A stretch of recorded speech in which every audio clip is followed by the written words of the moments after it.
Good evening out there and welcome to Clearview Television. We are reaching you live from Abuja City, Nigeria's capital city. On 2019 election countdown tonight, we will be talking with one of the presidential candidates and a grassroots politician. But before then, my name is Utang Okaba and my co-host is Doris Samuel. Good evening. On issues surrounding the polity, around the elections, that is what this program tries to bring you about, to acquaint you with the various developments as we move closer to the February 16 and March 2nd general elections. Today, President Muhammadu Buhari was in Kano, one of Nigeria's commercial cities. The crowd we hear was a mammoth one, as Nigerians would like to describe it. He went to the ancient city of Kano, where he had garnered almost 2 million votes in 2015, to tell them of his desire to seek for another term in office. Reports reaching us at Clearview says among those who were with him or who came to witness him campaign in Kano were two governors of two provinces from a neighboring republic of Niger. And as we're coming into the studio, there was a joke here that were the governors here to mobilize more votes that were coming from Niger or what? But that's by the way. While the president was in Kano campaigning, the main opposition challenger, that is the People's Democratic Party, former Vice President Atiku Abubakar,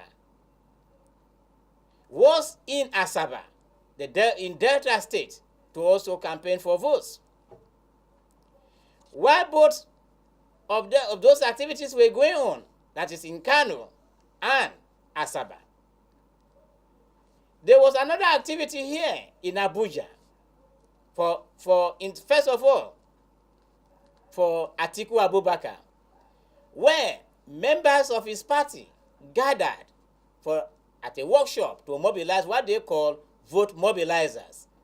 People who will go to the various wards across the country to mobilize more votes for the People's Democratic Party. Elsewhere in Abuja City, the Islamic Movement of Nigeria, otherwise known as the Shias, met and endorsed the presidential candidate of the All Progressive Grand Alliance, APGA, Major General John Bo, as their official candidate for the February 16 presidential election. There was also a meeting by a group which calls itself the Pan-African Youth Network, where they came out to mobilize youth.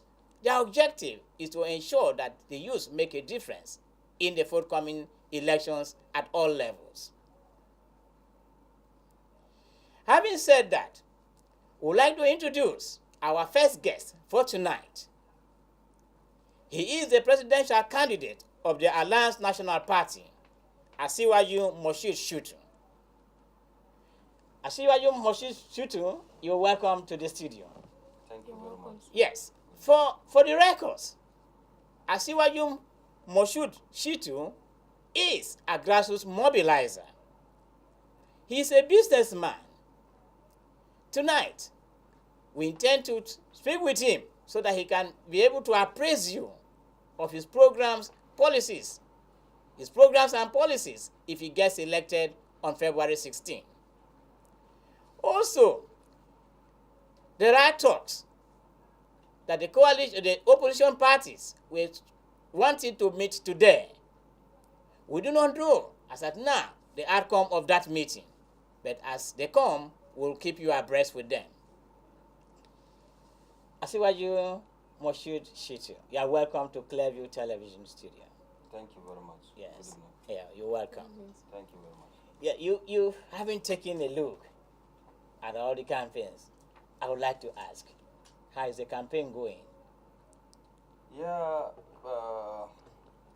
it is very interesting as we can see that the democracy of Nigeria keep growing. We still thank the INEC of today that for us to be allowed to participate in the democratic dispensation. Because if we have not been registered today, we don't know how the hope for the future of this nation can be guaranteed. Because you can see how the politics of Nigeria has been since 1999. We had a very long rule of the military, which the democracy of Nigeria is still fragile. But we thank God we are part of those that are participating fully, not behind the door. I continue telling our groups, our followers, and young Nigerians that when you study the achievements of Nigeria, when you talk of achievement of a country, Nigeria can only mention achievements when the youths were able to rule this nation. And I cannot say maybe the leaders, we thank them for the efforts then. So I cannot say maybe they are greedy for them to say they will still remain in power to date. We are talking of, I'm thanking the youths and the women, the young men and women of Nigeria today, that the grassroots mobilization we are talking of is going on massively. And they are making us to be convinced that they are going to surprise these old people, that the generational shift of power they are promising will take place by the grace of God in 2019 election. And I can even read today when activists or Soyinka mentioning some things about not voting this or not voting that. So we need generational shift of power in our country. So about the campaign, we are campaigning. Not that we are not campaigning. We don't have money, but we have the support of Nigerians, because our concern is about what is happening, what has been going wrong, how can we put it right.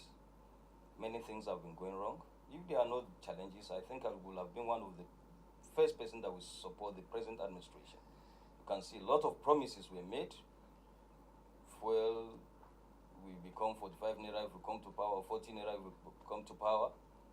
We never knew that additional 100 naira will be added to our fuel. Look at many of our civil servants today, or many people doing their businesses cannot even take their car to their place of work or businesses due to the increment in fuel. A lot of things like that. Look at the food. We thought the bag of rice for 7,000 naira, from 7,000 naira will come down to maybe 2,000 or 3,000 naira. But people before take a bag of rice to their house, now they cannot even take quarter of bag of rice to their house, also to their homes. Many people laugh, well, now these people, we see them before they will hang a bag of rice at the back of the motorcycle to their house. But now, so they have been corrupt, they have been stealing government money. They never knew that is the inflation in the market, the increments. Not that these people were thieves. So what is reigning in Nigeria now is if you cannot meet up with your daily list again, you have been a thief. Yeah, so a lot of things happening, but we are campaigning, and we are thanking the Nigerians, because in this dispensation we can. This time Nigeria was rated the poorest in the whole world. So that means to show the sign of that there is a big challenge that we have to come up. We have to be fully on ground to see that we have to face and come out of this challenge. So that is why we are out, and especially social media is well spread in Nigeria now, which is helping a lot. Even the present government, we know how we work very hard, how the youths use social media to make sure that the sitting government was voted out of the seats. So same thing, by the grace of God, comes 2019. A lot of efforts are going on that we have, by the grace of God, massive vote. We make sure that because of the poor leadership and not meeting up with the expectation of Nigerians, that we are voting out the present government by the grace of God. Yeah, by the assessment of your campaign, how are your chances like? in these coming elections? Yes, What are as the I'm chances? telling you, I was in Lagos last week. I just launched my campaign a week ago in Badagry. I was in the palace of the Akan of Badagry. I can see why I even launched my campaign in Badagry was I know indirectly I can tell you we are in a kind of slave trade in our same country by the type of leadership we are having. So I made sure that when Nigeria want to go out of the slave trade reign was in the same Badagry that we were able to go out from the slave trade. And I promised Nigeria, and by the grace of God, in the history again, the history will still come back, that we are going to come out from this same slave trade. So that's why I decided to go and launch my campaign in Badagry, and I can see how the response from the people and the support from Badagry, that in fact a lot of things have been going wrong, which we are promising that we are coming back. The mindset is different. You understand? The mindset is different. We are talking of the 21st century. We know how to meet up. We are prepared. You can see the damages in the present administration. They were not prepared before they came to power. After 6 months, they don't even know what is next for Nigeria. If a government of Nigeria did not function, of a country did not function for a day, we know the damages. Now we are talking of 6 months. And you are telling me there will be no recession. What is even more? We are even lucky in Nigeria. What is more than the recession will even happen in that country? For good 6 weeks, 6 months. Who will be this? Who will be that? The government don't even know. So a lot of things, they were not prepared, but we are prepared. By the grace of God, what to take place. We are prepared to run what they call a government. It is not a government of crisis. When you are talking of government, it's not just about the executive powers. The formation of government is telling you about the legislative, the executive, and the judiciary. But when you are talking of just executive powers, the country is in danger. Then, talking about judiciary, Yeah. the happenings in the judiciary concerning the Onoge's removal and the drama Suspension. playing on at the court suspension. Yes, I appreciate many Nigerians with their response to removal of Onoye.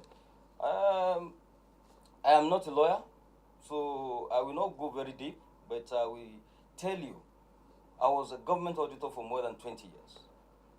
When you are talking of accountability and transparency in government, there is no accountability and transparency in our present administration. I will be very clear to you. You don't say you are fighting corruption when you are selective. Where is the office of the Auditor General today of the Federation? Where are the office of the Auditor General of our states? Why are they silent? Those are the people that can justify how our penny is being spent. Where is our budget? It's submitted to the office of the Auditor General. They will tell you it must amount to this balance of 0 at the end of the year.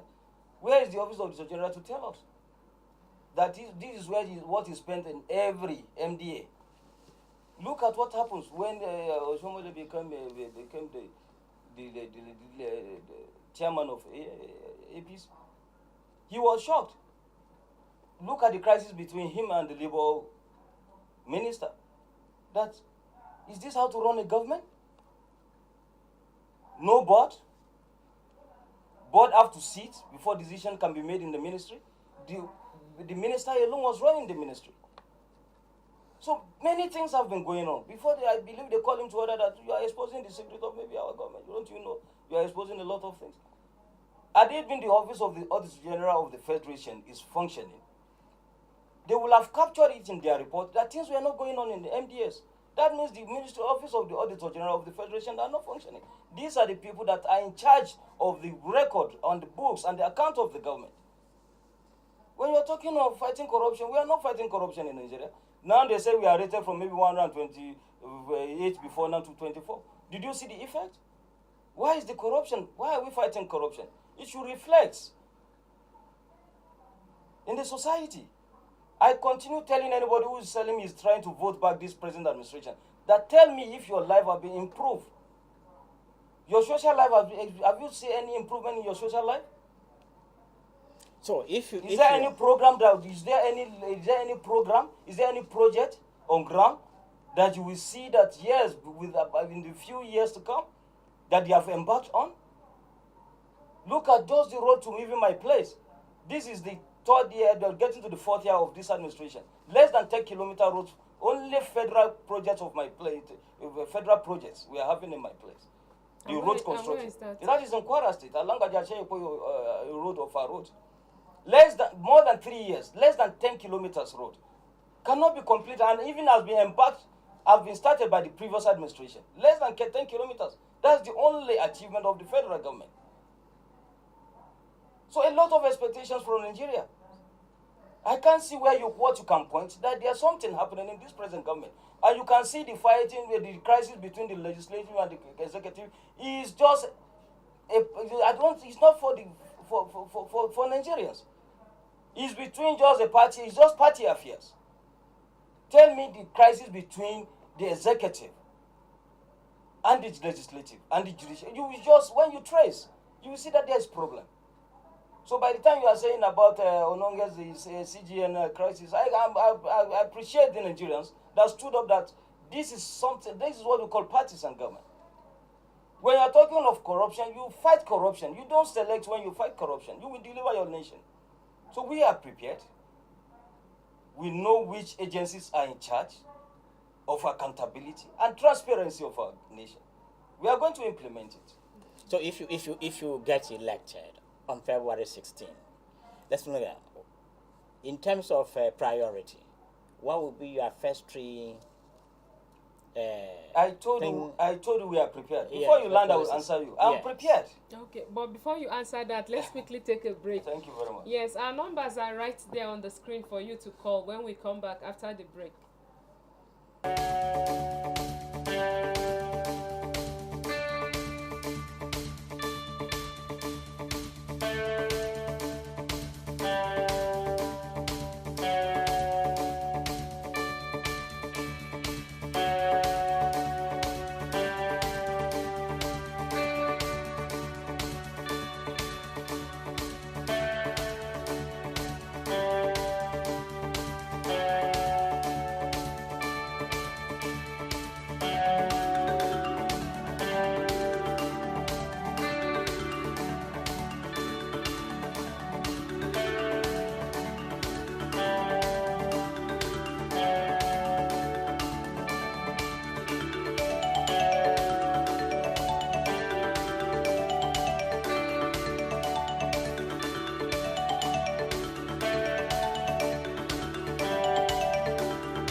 If you're just joining us, you are on to 2019 election countdown studio, reaching you live from Clearview Television from the nation's capital city, Abuja. Before we went on that break, we've been discussing with the presidential candidate of Alliance National Party, ANP, in the person of Asiwaju Mushood Shittu, a grassroots mobilizer and a businessman. You can join us on the program by calling the numbers on your screen. Before we went on the break, I wanted you to see if you can tell Nigerians the first three key projects your administration would like to deal with. Policies or programs, whatever you want to do. First three, in that order. Thank you very much. I will mention agriculture, mining, and the markets, the businessmen, these business people. In agriculture, I mention most of the time, when you see the policies of our government, one, sometimes we have good policies, but we lack implementation. And sometimes, the government don't do the right thing. When you talk of government, any government that you know that will deliver its nation must understand that it's about governance. It's about collective responsibility of elected and electorates. But if that gap is still existing, there's problem. But you make sure you bridge the gap between the electorate and the elected. When you are talking of farmers, you want to deliver your nation, you want to do this, everybody blow is grammar. You initiate programs. You say you want to train somebody about farming. 1 day training. And you want a result. But they took some people to Israel for training. That's what I'm telling you. You took somebody to Israel and come back. How do you want him to continue? He comes back, then that is all. You're telling you give him 100,000 to start. But I'm telling you, my government is a government that will tell you, before we send you to training, even if it is 1 day training, how you will continue your business must be managed together with the government. We make sure we support you with the right, if it is veterinary doctor, if it is the right mechanical, the agri-engineer, if it is the right agri-economist, we make sure we support you throughout the first, second, third harvest. We just don't leave you that after training you for 6 months, you start on your own. It's not. When you are talking of training, you see everybody went through school, we went to school. You just don't make your degree in 6 months or in 3 months. And you say you want to deliver. So we make sure that when we train, when it is, if it is not long-term trainings, short-term trainings, even long-term trainings, we make sure the government will continue to. That is where employment, our graduates, will not be wasted.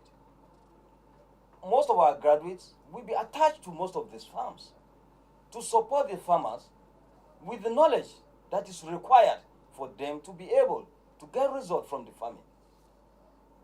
And I mentioned many times, you said you are supporting farmers. You are supporting farmers. Look at in some of, part of the past government, our coastal area, our fishermen, they said because of malaria, this and that, they distribute free mosquito nets to some of the fishermen at the coastal area. But at the end of the day, the following day, we saw it on the same Nigerian television that these fishermen were using this net, this mosquito net, to fish. That is their primary, their immediate need at that time was not a mosquito net. They need fishing nets.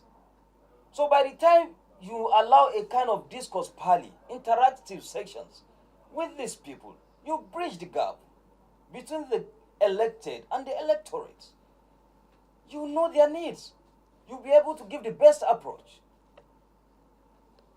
But by the time you just think in your office, even the Minister of Agriculture you think is the best, may not know what is the immediate things to put in place. So there are some things that have to be done. If you don't do it, you are just beating around the bush. So we make sure that our programs make sure that interactive sections, we promote it, we encourage a lot of party discourse among the between the electorate and the elected. Like all these crises in the legislature and the executive, that's not what we are expecting. What we are expecting is you tell the legislatures that please, we want feedback from you people, from your constituencies, for we the executive to know what policies to implement. There must be a kind of synergy. But when there is crisis here and there for our selfish interest, my party must be this, my party is what, how can Nigeria move forward? So by the grace of God, agriculture, we set a lot of programs. I mentioned it that the government came, maybe in 1984, 1985, if I can remember. My father was an agric scientist then with Ahmadu Bello University. I was born in the agric environment. I was born in the research field. I know the importance of research. A government came and tell us that there is no profit in making research. That on a small area of land, you are spending millions of naira. For the future of this government to be buried overnight. I could remember then we have the Institute of Agricultural Research stations all over Nigeria. You will have the Norman Agri Research Station in Norman, maybe in Adamawa State of today. Yes, Adamawa. The Agri Research Station, ARS, Mogwa. The Yandev in Benue State. A lot like that in Kaba.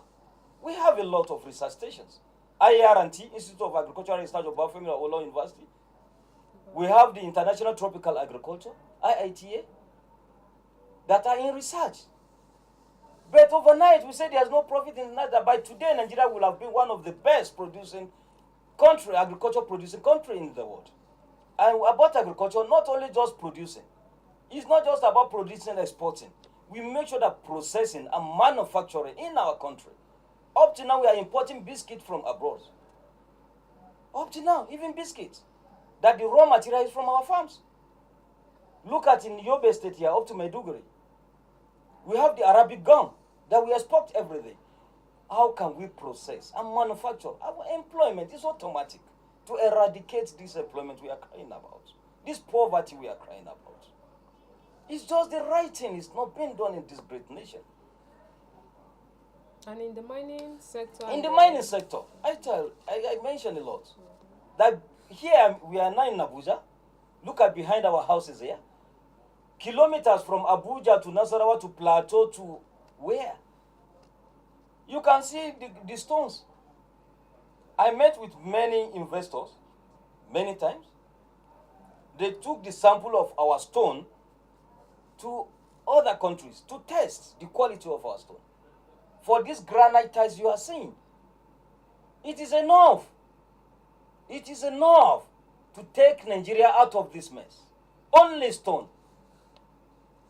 You can slice this stone. You don't need any artificial chemical to polish this stone to become one of the best granites in the world. Just to slice into sizes you want and sell into and export to any part of the world. Not cutting blocks of the stone and export. We process it here. Because I can know that sometimes they cut and send abroad, even for processing and manufacturing. My government, we are going to give the best policy that we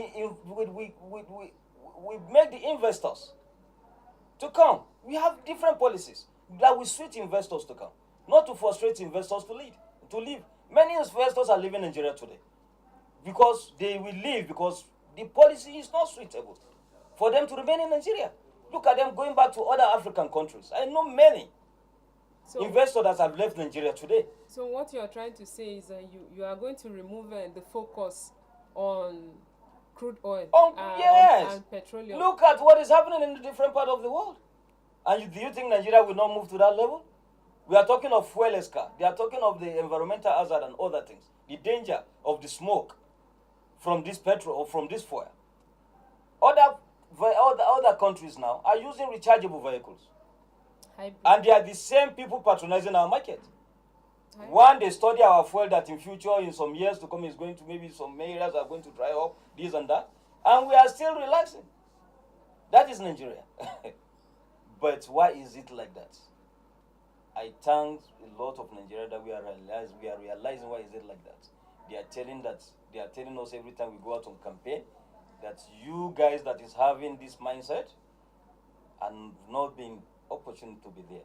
But by the grace of God, Nigeria will get there. You in the course of your discussion, you talked about executive legislature relationship not being good enough. If you become president, how are you going to ensure cordial relations between the executive arm of government and the legislature? Thank you very much. It is very simple. See, when you talk of good governance, we have been talking about democracy, but something has been missing. That is why we have not been getting it right in the country. When you talk of democracy, in Nigeria we say, hey, we embrace democracy. But something is missing. Democracy and good governance. We have a set of organization, structure of any government. We make sure that we abide by the rules of the government. We obey the rule of law. It's very simple. Not a government that don't obey rule of law. Legislatives are there to make law. And if we, the executive, are not ready to respect the lawmakers, there's trouble. So we make sure that we follow the laid down rules of this country. By the time you obey this, you will enjoy, even you as the president of the nation. But by the time we say even you don't obey the rule of law, they will say today maybe this person is released on bail, the judiciary have done this. You did not abide the rule of the judiciary, or the lawmakers say that this is the word how to make law. You do not respect the law of the lawmakers. There's problem. So by the grace of God, when we come to power, I make sure that the smooth relationship take place by the time I obey the stages of the government. It's very simple. You are talking about coming into government. How would you rate the level of INEC's preparedness to ensure a free, fair, and smooth election? Yeah, thank you very much. See, about INEC, I need to be open to you, and we need to be objective in anything we are doing. INEC, let me tell you, when we come out on air, every political party have its own leader. There's leadership of every political party. I continue telling you the INEC of today, that me is part of, fully involved in the democracy system of today. The INEC is doing their best. We have time to time meetings with the INEC. We have procedures. We have a lot to do. We, the political party leaders, we are the one that is having these members that is going to vote. We are the one that is, there is a lot of procedures that the INEC will provide to political parties to follow. And when there are questions from our members, we relate it in our meetings with the INEC. So most of the time you see people pushing every vote to the INEC. What is the effort of we political party leaders? You will see us saying about vote buying, this and that. Vote buying. The same people saying stop vote buying. Look at what is happening in our market. We are spreading money. We've done this when we were in an association before we emerged, before we became a political party. We gave 10,000 naira that they imitate now. We gave it before to the needies. We make sure we make sure then all our representatives at every ward, when we are an association before we become a political party, to identify the real people that need that 10,000 naira. The people selling maize on the street, the people selling all this kose akara on the street. There are some people will go getting maybe credits of this 1 bottle of groundnut oil, a can of beans to fry. After selling before they can, their capital is not up to 3,000 naira. We make sure we identify all these type of people and make sure that these things get reached to these people. How can you just go to the market and start spreading money in the market? Okay. So, in fact, many Nigerians are against it. Many people, you just see the faces of men. We say for women, you see all these boys shouting, everybody saying national cake. So are you hoping to scrap the trader money policy, or you want to improve on it? When we are talking of trader money, the best approach, the best method to reach the people that need the 10,000 naira, not the people that in the market their capital is more than 1 million. You are giving them one to buy chicken for their children when they are going home. We said reach the right people. Okay, so on the issue of the card reader, are you okay with the card reader? Like the voting to take place concurrently with accreditation, your party is comfortable with it? Like what I've mentioned earlier, that all these questions we argue out in most of our meetings with the INEC. It's not just something we just speak on the air. Where the solution is interface, discourse with the leadership of the INEC. And many times all these questions our members ask us, and it's been ironed out most of the times with the INEC chairman when we have meetings with them. So we don't pretend. I don't believe in pretending. My prayer is, how can we move ahead? How can we realize the new Nigeria we are talking of? We don't pretend. Not just maybe when say something negative about INEC because before I become popular. No. We are talking of the truth democracy. And this is the right time. By the grace of God, we are going to get there. They were recently talking about, let me quickly ask him this question, about political parties coming together to form a coalition to fight against the PDP and the APC. Is your party part of it? Yes, I say my party did not sign coalition. But I will tell you, I did it in part of my course in the university. After many years I left university, I still went back to school to study peace and conflict resolution, just to see, by the grace of God, Nigeria will get there. So in part of my programs, there is something we call the BATNA, that is the best alternative to an agreement. And we have what we call ZOPA. You meet at a zone of possible agreement. When you talk of power, see most of these parties that emerge, it's the best way that come together and say, when you are in power and you are not in power, you have less power to fight. So the best alternative, when you go together, when you come together, it must be the best alternative for them to see that how can we win this unperformable government. All of what we are saying, why may I have not been able to sign it, I've seen my capacity, my capability, and what we are having, that we can win. With the followers already we are having in the country. So your party did not take part in the coalition meeting that was to hold today? I did not take. Our party is on. Oh, that held today. With our party we have our ideology and we have our manifesto. With our manifesto, I think we are okay to go ahead with what is going on. And the areas, let me just be sincere to you. There are some areas, maybe in some House of Assemblies or these of governorship, where it's necessary. We come to, like last week, I was in Lagos. The COA party emerged with my party to make sure that they win the governors. They support my party to make sure, because of how far we have gone in Lagos, that they see we have better chance in winning. They join us.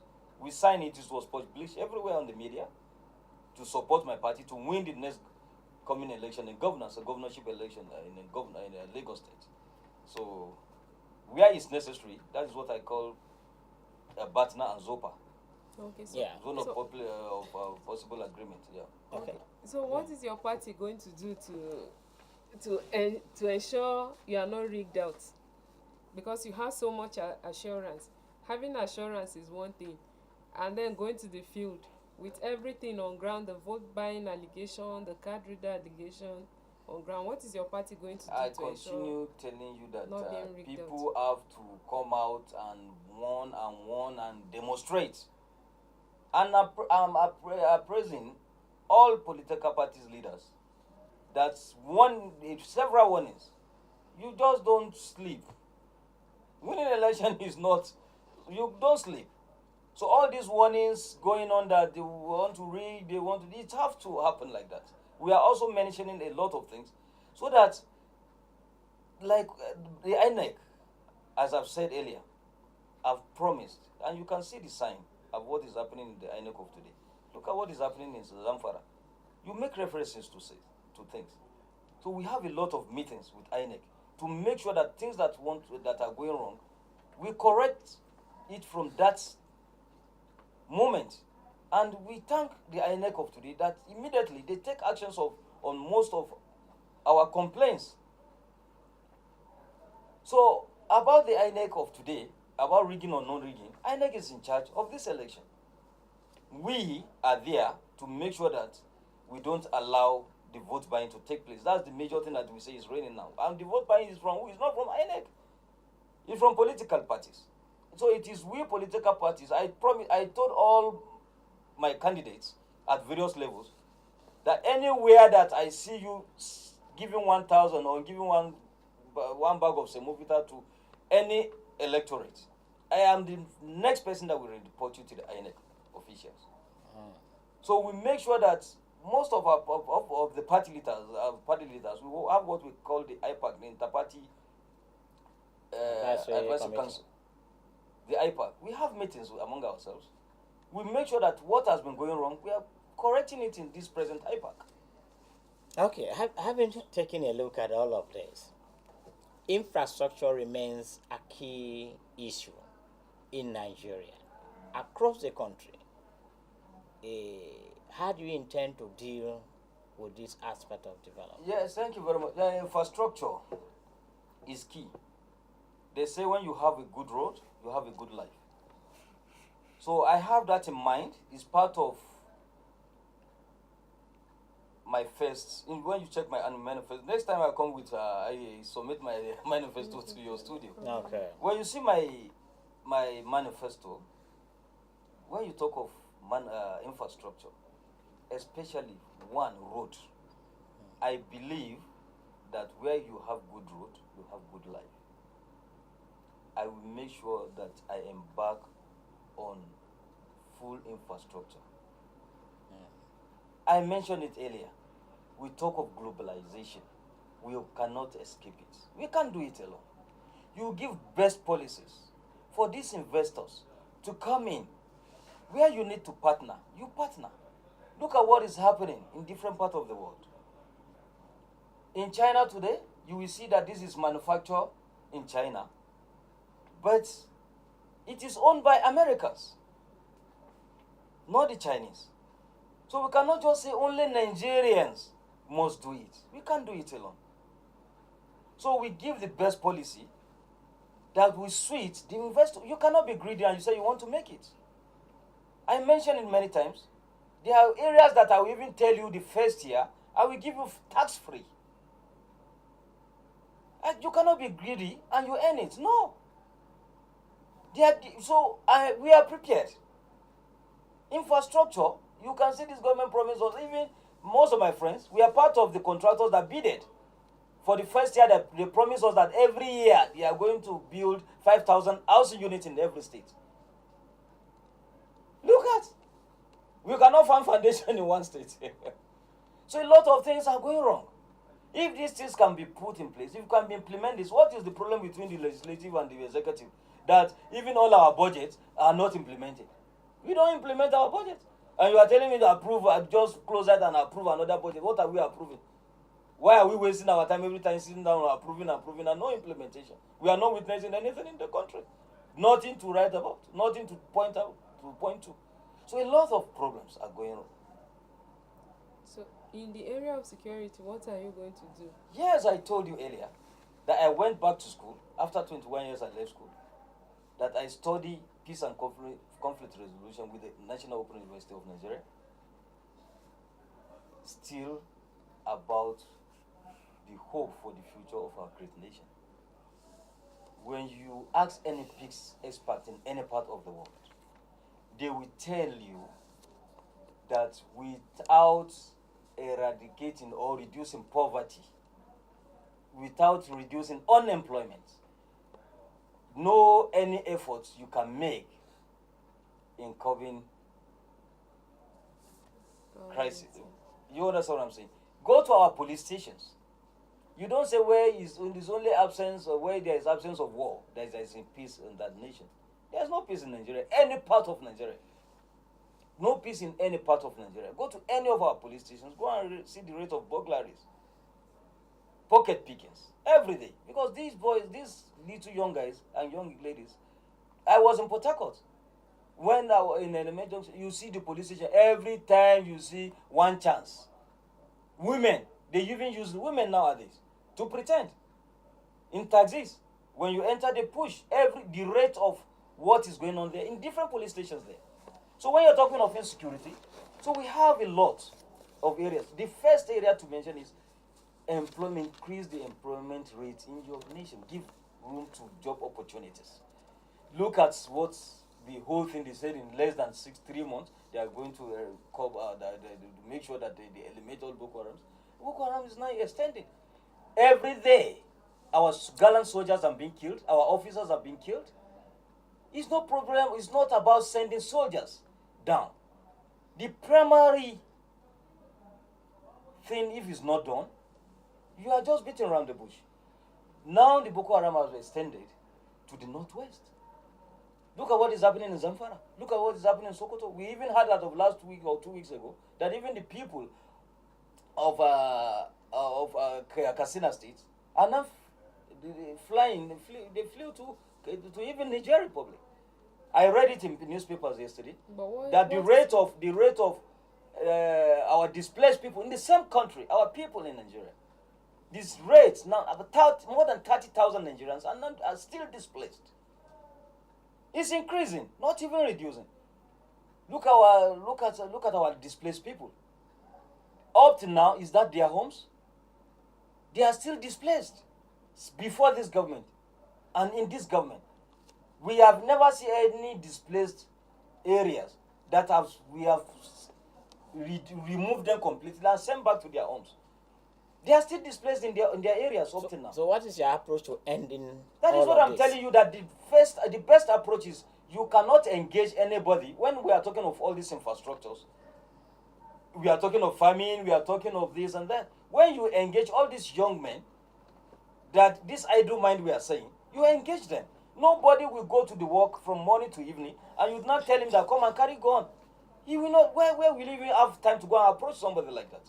But they are very easy to approach now. Look at what is happening in Abuja here. In the history of Abuja, you never wake up in the morning from 4 a.m. The construction firm's vehicle will wake you up even. It's automatic. They will wake you up honking here and there. All construction firms. Now they are all closed down. Is it corruption that say that you should not give projects to construction firms? You should not give contracts out? You should not give infrastructures to stop? Is this construction? Is it corruption? Is it fighting corruption that said, okay, now even all construction companies, we will stop giving all of you projects because of fighting corruption? Okay. Thank you very much, sir. We want to leave it at that point. We've been discussing with the presidential candidate of Alliance National Party in the person of Asiwaju Mushood Shittu. He says if he gets elected on February 16, he will take up agriculture, mining, and the promotion of businesses as his first three major priorities. He has also told us how he will work to ensure a smooth and healthy relationship between the executive arm of government and the legislature. He said that he has already launched his campaign beginning from Badagry, liking Nigeria to being presently in a state of slavery, because from colonial history, Badagry was a town in Nigeria from where slaves were being moved to other parts of the world. So he sees Nigeria as being still undergoing slavery, and that's why he had to launch his presidential campaign from Badagry in Lagos State. He is also passionate about holding interactive sessions with Nigerians to actually determine the needs of Nigerians on what they want and what government should do for them. Asiwaju Mushood Shittu, we want to thank you very much once again for joining us on 2019 Election Countdown Studio. Thank you very much. We wish you the best in your campaigns. Thank you, Nigerians. Yes, thank you very much. Okay. And when we come back, after the break, we'll continue with more discussions on issues surrounding the polity, with particular reference to the elections. Thanks for being with us.